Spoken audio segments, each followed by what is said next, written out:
Ladies and gentlemen, welcome to Church Road Coffee, and put your hands together for your host, that's me.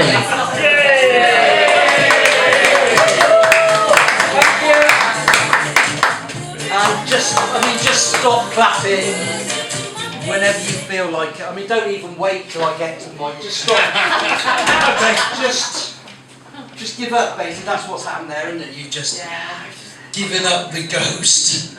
It's like, oh, this is just too much of an effort. Do we really have to clap? It's such a long walk from the back down to here.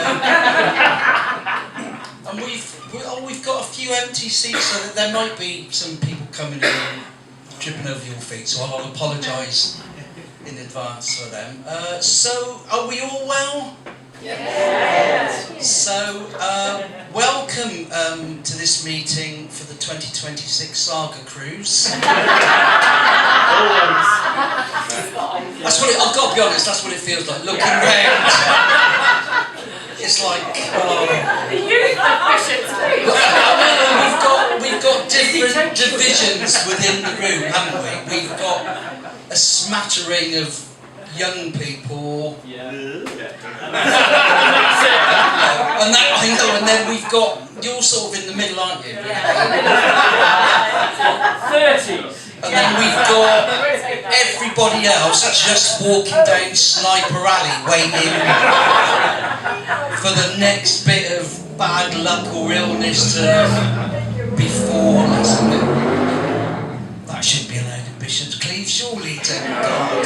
The sniper will get in. The sniper, let's hope so. So welcome to Church Road Coffee again. It's lovely. I think pretty much, did everybody come to the last gig? Yeah. Was there anybody who didn't come? We didn't come. You didn't? Oh, okay. So what we did at the last gig, just to make, because it was obviously a community thing, just to make everybody feel welcome for the new people, and it took a bit of time, but everyone just stood up, introduced themselves. It did take a while.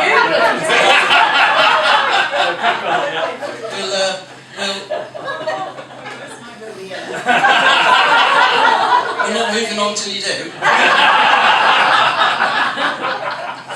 Stand up, tell us what your name is, what you do, where you're from. Turn right, stand up, address the group. They've all done, no, come on. Oh, seriously. Oh, yeah.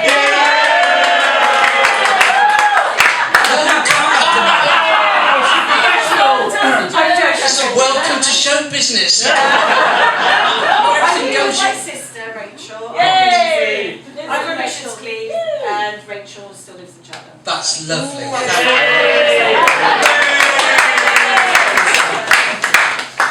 I've got to be honest, nobody stood up last time, so... I think it would have been a long night.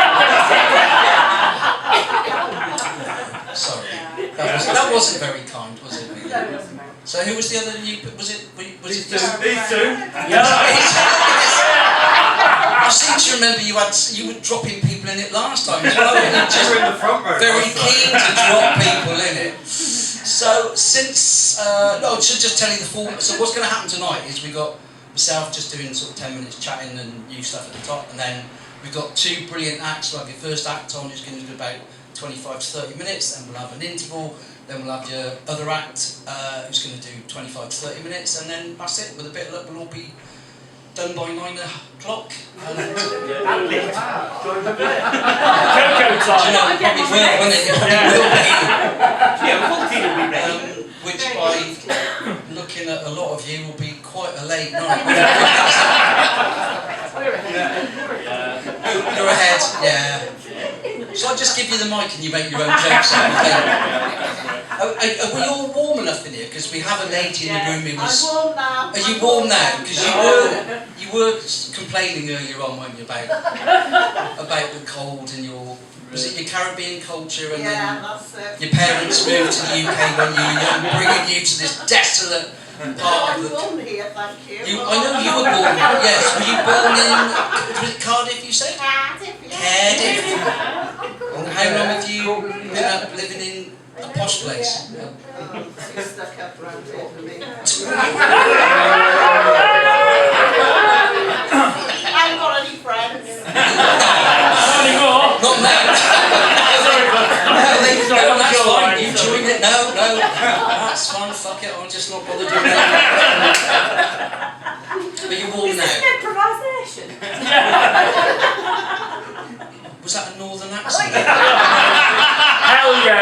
bloody hell, it's improvisation. Nobody told me that. Shit. Whereabouts were you from? Did we find this out the last time? What? Sorry? Did we find this out the last time? Where are you from? St Helens. St Helens. This must seem like heaven to you. How long have you lived in Bishop Cleeve for? Oh, I'm a newcomer, 23 years. Ooh, did you have to apply to get in? Is that? Passport stamped and everything. Yeah, I've had to. I come from Gloucester. And yeah, that went down well the last time, didn't it? Absolutely bloody hated it. I've been so since the last gig. What have I been doing? I hear you ask. Thanks for asking. I've been maximising my bus pass, my free. So I love the free bus pass now. Whenever I want to see poor people, I just get on that bus with. Go back to Gloucester. Not back to Gloucester. We were planning to do 3 gigs next year, but that's just gone right out. Looks 4. Yeah. So no, I don't mind the bus, but it's. I don't know. There's like everyone's on the bus, and like nobody seems to speak to other. They're all on their phones, and they got it on speakerphones. So you've got, you learn all about it. George's colostomy, Margaret's hysterectomy, Tyler's membership of the far right, which is yeah, it's great. And he was having a conversation with his mate Brooklyn, right? And he was saying, what we need to do. Need to get all the immigrants out of the country, and then we'll see where we are. And I tapped him on the shoulder and said, Tyler, I said, if we get all the immigrants out of the country, I know exactly where we're going to be. He said, where's that? I said, well, unless you've noticed, the bus driver's an immigrant, so we'll be fucking stuck right here. And he got up to leave. He couldn't deal with that. He got up to leave. And it was, I don't know, it must have been sheer coincidence that at the very time Tyler was mentioned about the immigrants, a cat must have run across in front of the bus, because the bus driver, as Tyler was heading down, suddenly slammed his brakes on. And Tyler shot down the front of the bus and smashed his head into the windscreen, which was absolutely delightful to watch, I can't be honest. But I took the bus into Gloucester, and I'm sure if anybody's been to Gloucester lately, you'll know what a depressing place that is. And I just want to go back to the times where we had no pedestrianisation back in the 60s and the 70s, and all we had to put up with was the traffic fumes and like just stuff like that. And I want to also go back to and I don't know whether do you still have the Cheltenham Echo over here? Yeah, is that still going? I think we've still got the Citizen, but it's nothing like we started back in the 70s and 60s, 70s and 80s, to be honest. And there were some fantastic stories in the Citizen when we had proper journalists. And I've made a note of a few of them. I'll only share a few with you. This first one, this wasn't really a story. It's just more of a statement. This was a pensioner who was given a suspended sentence for drunk driving. Turned up drunk in a drunk drivers impaired drivers programme. That was it. Brilliant. I mean, that is not easy to say either. And these next two, probably at the time, give an indication of what the police were like at the time. The trussed body of a missing man was found in the River Severn this week. However, police are no longer treating the death as suspicious. Really? This is one of my favourites. A mouse hunt. This was in the paper, right? This made news. A mouse hunt was launched at police headquarters. Panic stations were manned after a worker spotted what they thought was a rodent in the distance. A search team, including a maintenance man with a ladder, what the fuck was he going to do? Was deployed and then stood down when it turned out to be a harmless ball of fluff. But my favourite was this one. Firefighters spent 7 hours rescuing 2 cows from the River Severn yesterday. Onlooker Mike Walsh said, "We saw one cow go in and it was struggling. Then another cow came to help it. But it fell into someone phoned the fire brigade." I don't know.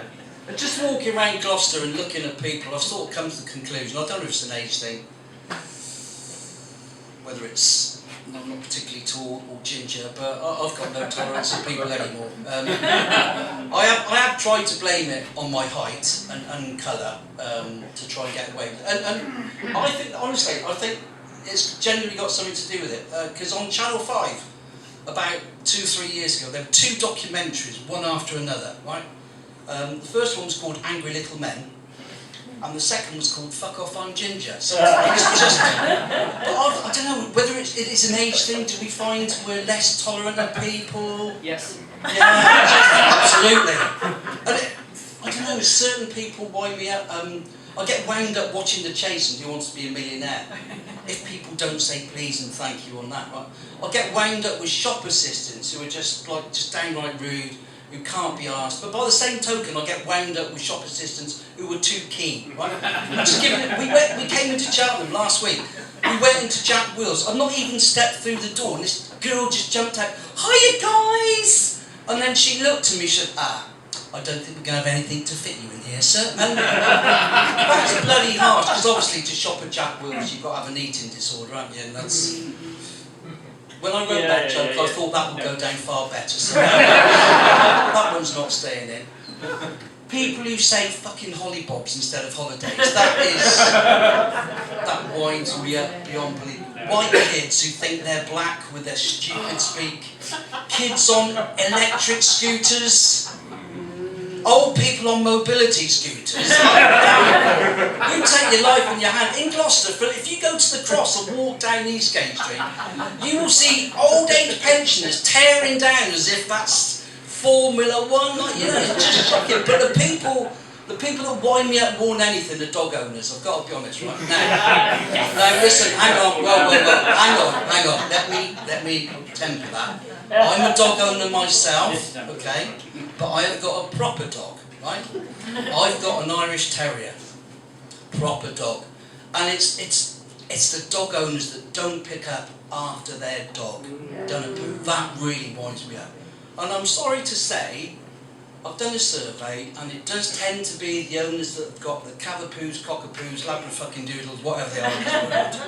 Right? And sometimes if I'm out, I just can't help myself. Right? I'll be out and I'll see, and I'll say, mate, your dog's shit. And they go, oh, so sorry. I'll just pick it up and went, no, your dog is shit.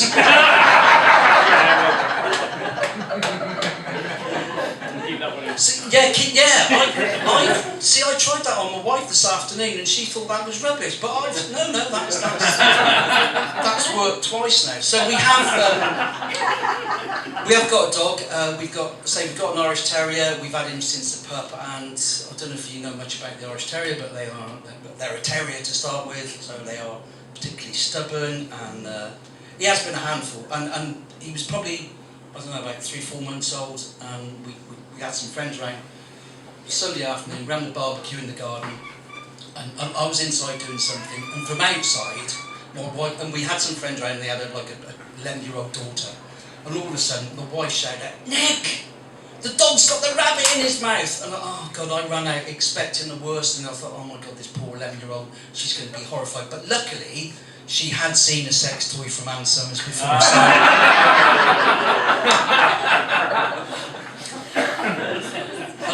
And I discovered he's got a hatred for hedgehogs, which is proved really difficult. So a couple of nights ago, let him out in the garden, do his business at the end of the night, and he just tore down the end of the garden, started barking, and I thought, oh God, what's he doing?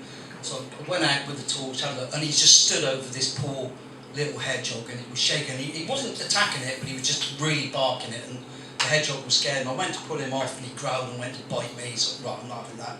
Tried to hit him with the torch, that didn't work. And I remembered, right, the torch has got a strobe effect on it, that will sort him out. So I put the strobe on, and it's quite a real strobey thing. And that seemed to distract his attention. What I didn't realise was our neighbour on the back house, Mr. Jones, was looking out of his window, and I now know he suffers from epilepsy. I'm going to keep that in as well, because I quite like that. So that's nearly 15 minutes of newish stuff. So that's all right. Yeah, I'm quite happy with that. Thanks for listening and indulging me. Some of you've just been staring blankly, but that's absolutely fine. So I think we are ready for our first act of the evening, if that's all right with you. I'm delighted this young lady, and she is young compared to me. I'm delighted. Very well, you are, aren't you? Yeah. I've known, I don't know how long I've known her for, but quite some time, and I think she's absolutely brilliant. Please make her very welcome, the lovely Samantha Day.